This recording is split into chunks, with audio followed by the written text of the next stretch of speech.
Welcome to the 6-month anniversary episode of Dog Leads. Thank you for being with us. I thought it would be fun this episode just to have my daughter ask me some questions and I would do my best to answer them.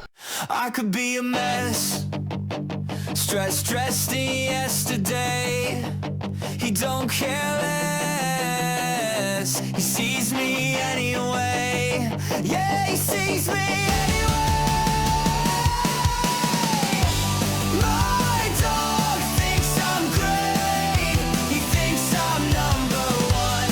He never hates, even when I'm done. Welcome to Dog Leads. I'm your host, Steve Bishop. I'm a certified dog trainer and have been working with dogs professionally for almost 20 years. I'm a member of the Pet Professional Guild, a Family Paws parent educator, canine good citizen trainer and evaluator, and I have a Bachelor of Arts in Psychology with a minor in Sociology. My website is available at bishopsgatetraining.my.canva.site. If you have any questions or would like to suggest a topic, you can contact me at bishopsgatetraining@gmail.com. This episode is brought to you by Simple Solutions to Common Problems. This presentation, based on the book by the same name, will explain the reasons and solutions to the most often asked about behaviors, including play biting, chewing, jumping on people. The presentation will be on March 18 at Waters Moss in Columbia, Missouri. Advanced registration is required, and a link will be in the description. So I have with me my youngest daughter, Sparrow, and she's going to ask me some questions, and I am going to try and answer them. So, Hello. okay, whenever you're ready. So, why do dogs come in different colors? Is it like for blending in with their environment, or Just retoncular yeah, question. retoncular question? Retoncular, rhetorical. Okay, so there's a couple of reasons. If you look at what's called a village dog, which is just your basic dog and what we think dogs look like originally when they were first evolving, they're kind of a tannish brown color. There is a scientist named Dmitry Belayov, and I've talked about him in one of the earlier episodes a little bit, but he was doing experiments with foxes, and they wanted to take these foxes they were using for fur and just make them calmer so they were easier to handle. But what he found out, and if you look at genetics, there are genes that are right next to the ones that are for calmness. There's also some chemicals that are associated with calmness, and what happens is when those become more prominent, it starts adding colors or changing colors into the genetic mix. And so these foxes, for example, instead of just being, I can't remember, I think they were all gray, I think they were sable foxes, but they started getting white on their chests and on the tips of their tails and on their feet. And it's a lot more complicated with that, having to do with genetics, why it's in those areas, but that's why we started seeing different colors, and also along with that we started seeing things like floppy ears and curly tails and other traits, shorter muzzles. They would go into estrus, which means they could get pregnant twice a year as opposed to once a year. Things like that, a lot of things that were associated just by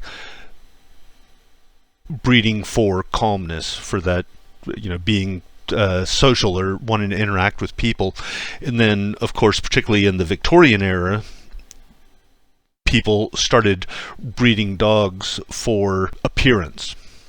And so they were like, oh, I like this color on this dog, so I'm going to take that dog and another dog that has similar colors and breed them together. And then maybe one of the puppies would have that similar color, and so they take that puppy and breed it with another one that had the similar color. So we start seeing all these different colors in them also. Yeah. I think some of it does have to do with like camouflage. where the dogs were. Like you may see more white, or you think about your huskies or grays and whites, a lot of them. Yeah, and they're from like the tundra. Right, exactly. So I think that does have something to do with it, but a lot of it, I think, just it kind of, I can't think of the word, but the genetics just came along for the ride. So another good example is like birds. Feathers were just to stay warm, Yeah. but they had that secondary, what's the word I'm looking for? Use. Okay, yeah, I was looking for something a little more technical, but yeah, that secondary use for flight. Yeah. Okay, so it's the same thing with the colors. It's like it just kind of came along for the ride, but then they used it to make them look nice, or to better camouflage, or that type of thing. Yeah. So that's why we get different colored dogs. Second question. I know that dogs and cats, they can be friends, but how do you, get dogs and cats to socialize with each other and not fight, 24/7? Sure. So again, a couple of things with that. One, I talk about in a couple of episodes these key developmental stages that dogs go through. One of them is that socialization period. So when they're around 8-10 weeks old, if you expose them to cats or herding dogs, they'll expose them to sheep or whatever, then they don't see those animals as prey. Yeah. Okay. So that's one way to do it. Like Malcolm, we're not sure what his history is, so he just, part of it being a terrier, he just likes to chase and kill small furry animals. Yeah. So we might have a hard time with that. Part of it also, there's it's called predatory drift. And so if even two dogs that are playing, if one of them starts to act like prey, then the other one will start to act like a predator and actually try and cause harm to the one that's acting like prey. So that's an oversimplification, but that's basically what it amounts to. So if a cat who's not been around dogs acts like prey, that dog is going to go after him like a predator. Yeah. Okay. So I won't rehash this, but one of the early episodes I talk about Look at That, where you get the dog and whatever it is they're reacting to, you're far enough away that they can see it, but you're close enough that they can see it, but far enough away that they're not going to react. Yeah. Okay, and then you reinforce that behavior, and then you get a little bit closer and a little bit closer and a little bit closer as the dog gets comfortable with being closer. So in this case, hopefully the dog doesn't see the cat as prey, gets used to being around them. Okay, but the other problem is, and granted I know a lot more about dogs than I do about cats, but it's kind of like a plumber. They're around cabinet makers, so they know a little bit about cabinetry, but they are not a cabinet maker. So it's kind of the same thing, being around animals and pets. You're a dog trainer, not a cat trainer. Exactly. So what that means and how it applies, or what I know, is dogs, it can take, it's a rule of three. So 3 days to get comfortable, 3 days or 3 weeks to, 3 days learn the routine, 3 weeks, 3 months. So it'd take about 3 weeks for a dog to get comfortable with another animal in the house, to be totally fine with it. Yeah. Cats, on the other hand, it could take 6 months or more. So back to the LAT episode, specifically because somebody had asked about they fostered cats and had a dog, you want to give the cats places where they can climb so they can get out of harm's way, and just kind of let them hang out and observe things. Usually the dog will pretty quickly get used to the cats being around. Either like the episode I did, the dog wanted to play and the cats weren't interested, but the dog kept harassing the cats to try and play with them.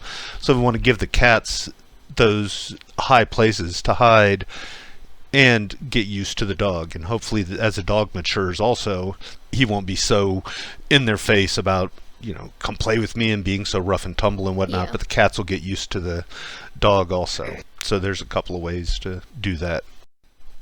Okay, what else?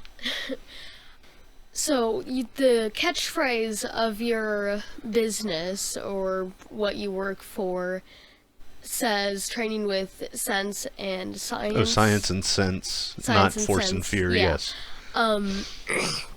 So, how does that apply to, like, dog training in general? Okay, so my big thing is, I've got a degree in psychology, and psychology is the same across species. If it feels good, if it's rewarding, the person, the dog, the chicken, the dolphin, the hyena, they're probably going to do it again. Okay? The problem with force or compulsion training, it means somebody has to do it. If you do something because it's rewarding, you're more likely next time to do it better. Yeah. So hopefully you get the higher reward. Okay? With force and fear and compulsion and punishment, and I talk about using punishment in the scientific term, this just means something physically aversive. Like hitting. Like the hitting, dog. yeah, like hitting or choke chain or prong collar shock, something like that. The dog or the kid or whoever, they're only going to do enough not to get punished. Yeah. So I talked about, I think it was 2 episodes ago, where I was talking about service animals and emotional support animals and that type of stuff. There was this woman that was at the training facility for a little while, where I do group classes, and that dog just offered no behaviors whatsoever. It just sat there and just looked so despondent and fearful. Do you know what despondent means? Not really, no. It's so sad you can't do anything. Is basically it. Simplified term. Yeah. The dictionary is going to have something a little more elaborate, but that's Anyway. basically what it is. But Yeah. We're not here for words. we're always here for words. I talk constantly about, and I'm all about definitions, so that we know what we're talking about and have a common ground to work from. But anyway, yes, we're getting a little off topic. So this dog, it wouldn't offer any behaviors at all. And I want a dog that's enjoying themselves. I want them, ask them to sit, and they do it enthusiastically. I do a recall, and I want that dog to want to come back to me. So that's using the science. There's a lot of talk about people, the community that I run in, they tend to call themselves positive reinforcement. And in scientific terms, that means something is added, usually some type of food reward or toy or something like that. That's the positive. Something's added. Yeah. Reinforcement means the behavior is likely to occur again. And the problem I have with that, and it just gets really technical and into the minutia, is if the example I always give, if a dog's chewing on the coffee table leg, you want to stop that. Yeah. Okay. Technically, that is, in scientific terms, positive punishment. Okay, you've added something. The word, the noise, whatever is the negative, Yep. the positive, because you've added something. Punishment means a decrease in the behavior. Yeah. Okay, so.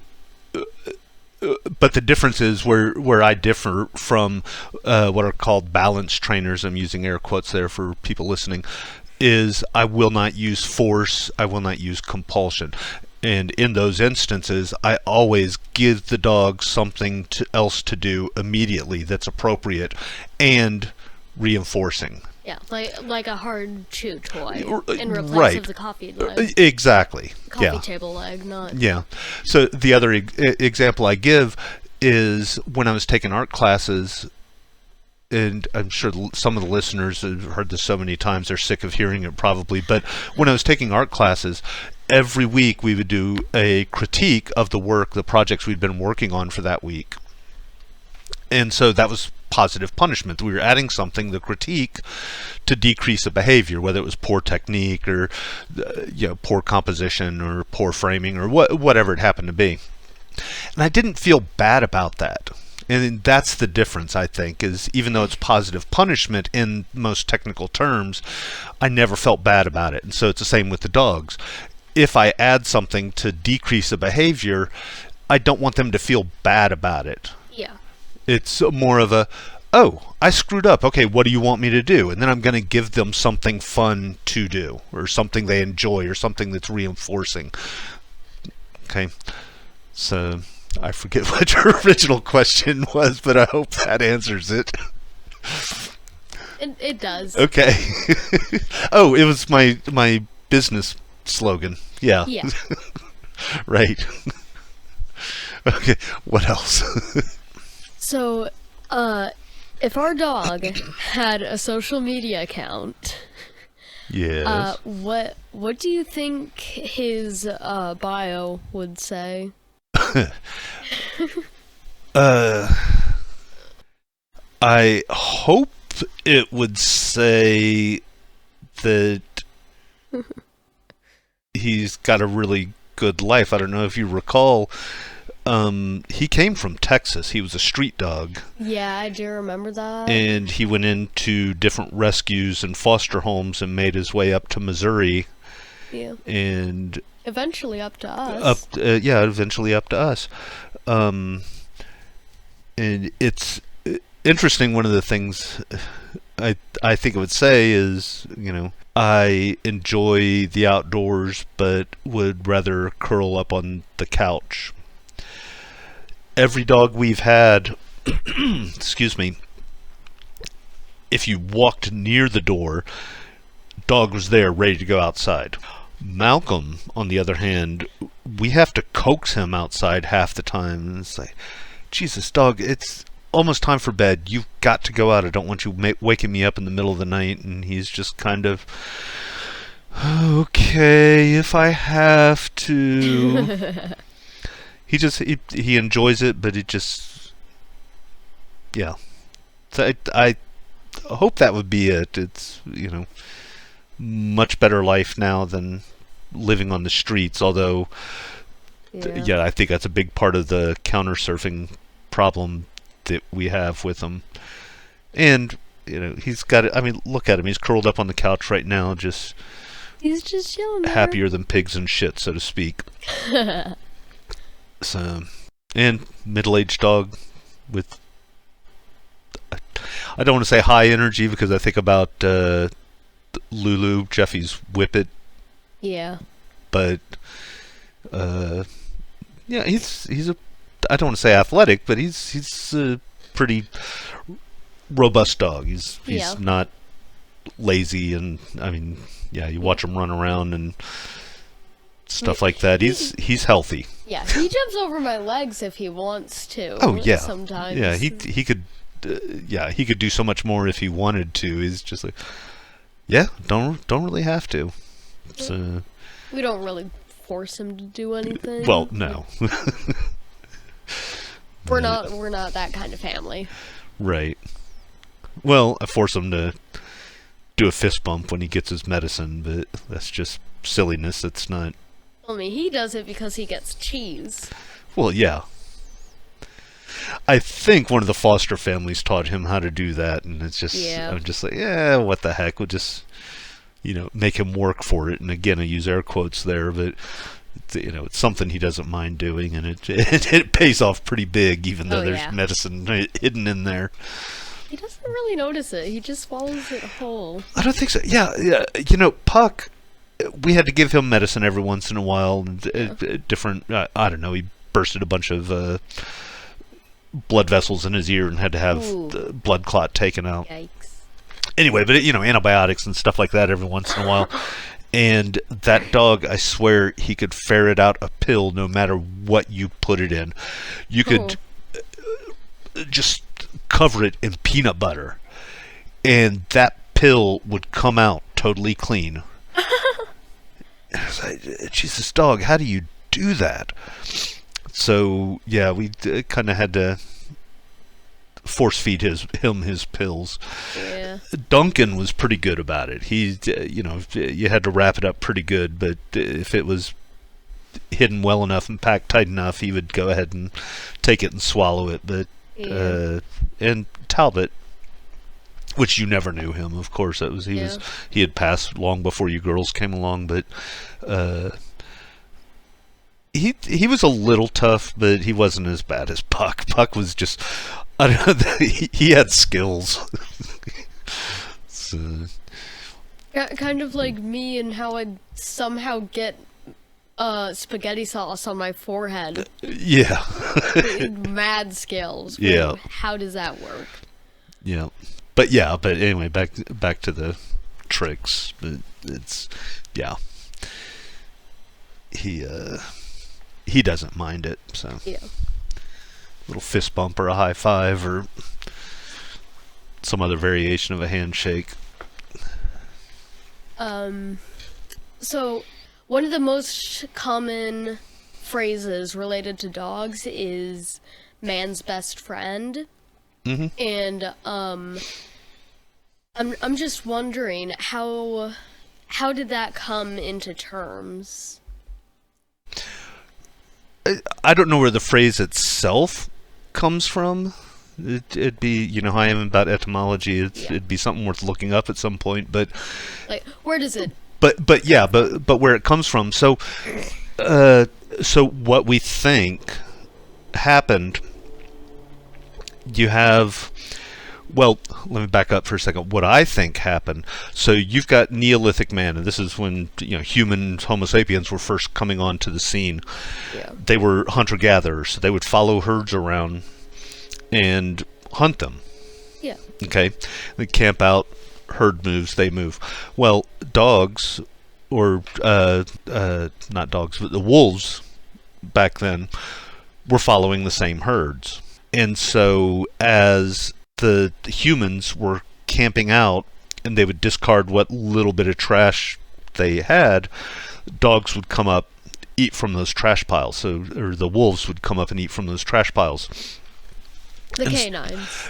Yeah, the canine. Well, it's an important distinction, but so the wolves would come up and eat from those trash piles. But if humans are walking around, I don't know if they had lookouts or not lookouts, but guards keep wild animals from getting into the camp or whatever. The dogs that had the shorter flight distance, meaning they didn't scare as easily and run off as quickly, they would stay at those trash piles. So the wolves that had that shorter flight distance, they would be closer together, right? Yeah. You follow me so far? Yeah. Okay, so those animals would breed. And we were talking earlier about Beliov and the foxes. Yeah. As those dogs with the shorter flight distance bred, their offspring would have a shorter flight distance, and so on and so on. Yeah. And then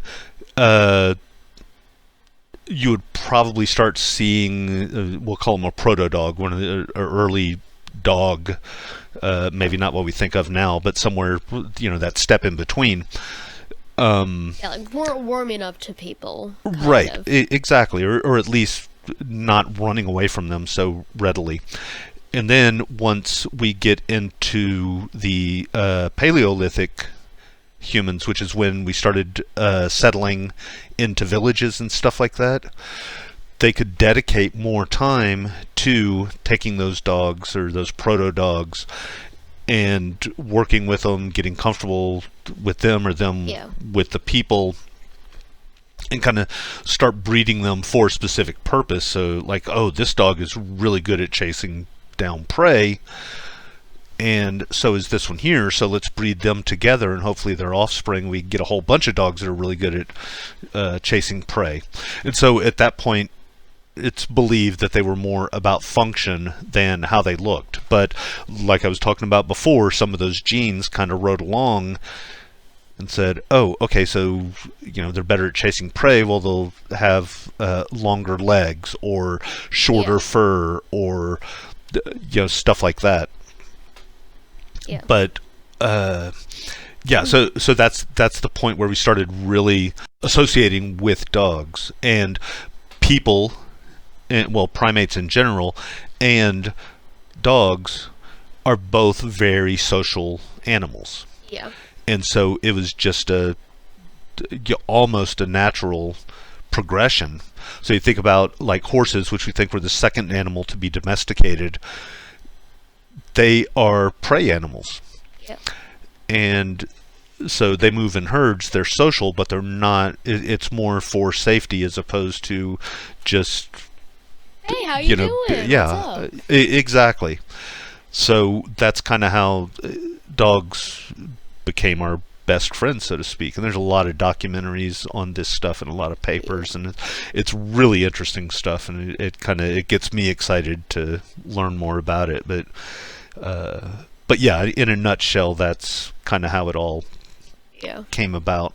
And then as time goes on, people started using dogs for status symbols, and that's when we start getting the smaller dogs and the lap dogs and stuff Yeah. like that, where they didn't have any function except to be a companion, which I don't want to discredit that. That's important. I just had this conversation in class a couple of nights ago as we were breaking up for the evening. One of the couples, husband and wife, they were just joking around. They weren't being mean to the dog or anything well, I say mean. They weren't dissing their dog. Yeah. But I think it was the husband said, well, he's just a pet, jokingly. I know, But- at the same time, Yeah, it's just, but I responded. I said, "That's yeah." I was playing along. I wasn't like Yeah. taking it out of context or anything like that. But I was like, but really, we don't want to dismiss that. How important or what an honor it is to invite someone into our home to be a family member. And people who say, "Oh, it's just a dog, it's just a pet," it's like, yeah, but what does that mean? Just a pet? The companionship and just the unconditional love and all of that. It's that's not something to be dismissed out of hand, I don't think. yeah. So there's that. Anything else? Yeah, cats and horses and goats, they have like completely colored eyes, whereas people and dogs, they have the white around the color and the pupil. And why is that exactly? Well, not exactly, but We don't know. Again, it's one of those, well, we don't know, but we think. yeah. Okay, so if you were to look at like wolves, it's called the scleria, the white of the eye. Yeah. If you were to look at wolves, or you even look at chimpanzees and gorillas and animals like that, you cannot see. The eyes are all black. Okay, there's no scleria that's visible. We think the reason is if you're a predator, it's harder to tell where you're looking. So if you're looking at prey, the prey may not be able to tell if they're being watched. And so, I don't know if he sees me. If I'm very, very still, then he may just go away, and then they take that opportunity once the animal starts to relax to jump on them or whatever. Yeah. Okay, so the white, it helps tell where they're looking. And being very, very social, there's a saying, the eyes are the window to the soul. Being able to see the white, it adds so much more expression to the face and lets you know much better where the dog or the person is looking. Yeah. So, whose heart doesn't melt when the dog looks at you with those eyes, You Yeah, know, it's those been puppy just dog eyes. And puppy it's dog because the eyes. whites are there. And it's also Yeah. I don't want to misstate this, but if I remember correctly, and I would have to double check this, I think dogs have more muscles around the eyes than wolves do, so they can get those expressions also. So it has to do with that social ability or the socialization and the expressiveness. Again, going back to it, I think it's one of those things that just rode along with the genes as they were being domesticated. Yeah. So that was a good question. Thank I like you. that. And there's been some research there's research that's been coming out recently. So it's something that I've been, reading about and hearing about. I say recently, in the past like 5 years or so, that at least I've come across it. Like you're just But keeping it's up with it, reading it. yeah, it's very, very fascinating. I'm all about development and communication, but sorry, I lost my train of thought for a second. I'm all about development and evolution, but the thing I really am fascinated with is communication, and particularly nonverbal communication. So the eyes just tell so much, and it's like I said, it just fascinates me. Anything else, or? Not that I can think of. Okay. No.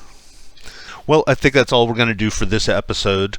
So not only was this just something I wanted to do that was special for the 6-month episode, but I'm also testing out a 2-microphone system. So hopefully that means that we will be able to have interviews in future episodes and take a little bit of tweaking. But I think we're pretty much there. So that's something to look forward to, and I'm going to be contacting a few people I know to see if they're willing to come on to the show. As always, if you have any questions, if you have a topic you'd like me to talk about, you can leave a comment or you can email me at bishopsgatetraining@gmail.com.